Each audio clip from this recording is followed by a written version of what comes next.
Hello, in this video I'd like to talk about the numeric data type in R using RStudio. Alright, so for your convenience, let me make a copy and paste the R statements from tutorial. Okay, so as I told you previously, you can copy it in the editor. So if you don't have an editor open, you can open a new one. Can you see that? File, new file, R script. Okay, so let me make a paste. Okay, so we'll talk about numeric data types, character data type. We'll talk about the factor later. Okay, and the date and the logical.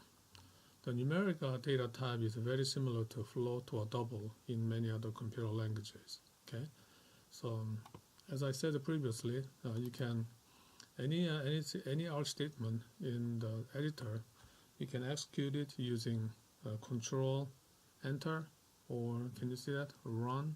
Okay, run. So let me do that. Run. Okay. Or you can just type it directly in the console area, and let's say X and Enter. So over here you just use the Enter. In the editor you have to use a Control Enter. Okay. So we just create the variable X. You don't have to say anything separately. You just assign the variable, assign the value to a variable, and then that variable will be created. Okay, so as you can see over here, those variables you created will be shown in the northeast corner over here. Okay, can you see that? Environment. All right, so let's take a look at the data type of this one. So let me take a look. So class. So as you can see over there, it's a numeric data type. Okay, numeric data type. Also, you can use some logical functions like is numeric or is integer. Okay, so if you do that, is numeric? Yes, because X is a numeric data type.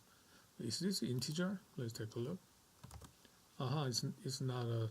It's not integer, even though it looks like an integer. Can you see that? Looks like integer 3, but in R, and it is not considered integer unless you define it differently, which we will discuss in 1 or 2 minutes. Okay. So again, R is a little different from many object-oriented languages such as C, C++, C#, Java, anything like that. So it's sometimes a little annoying, but and that's what it is. Okay. So let's also assign a 3.5 to XX. But this time, let's use this one. Okay. And if you want to look at the value, and then 3.5, this looks like a numeric. Okay. So let's take a look. So a numeric. So if you use this check whether it's a numeric or not. Okay, if you want to know more about these kind of functions, okay, so let me show you. Just like usual, use a question mark is numeric. Okay,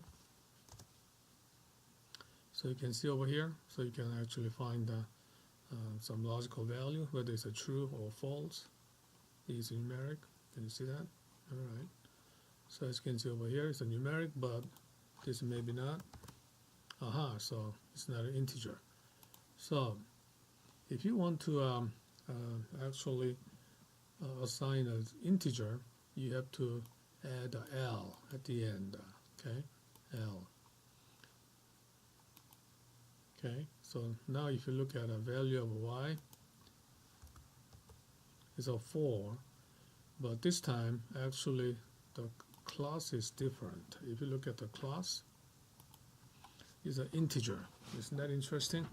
Okay, so in R, if you want to assign any integer, you actually use R at the end of the number.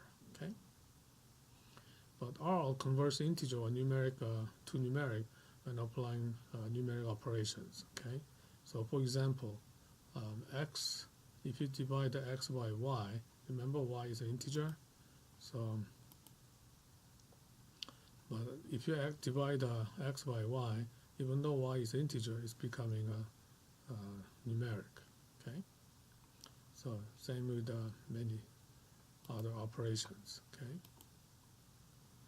Z, we don't have that. So if you assign a 5, integer 5 to z, okay, so now we can multiply y by z, and both y and z are integers. So let's see what kind of data type will be when we multiply those two integer the values. Okay.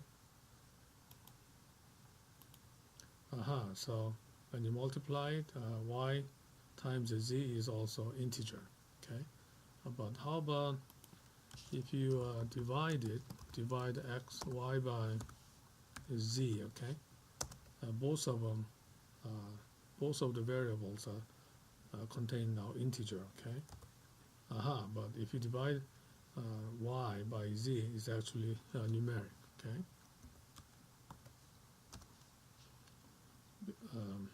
Anyhow, so it could be confusing, but most of the times you're going to use a numeric data type, so it's not too bad actually. All right.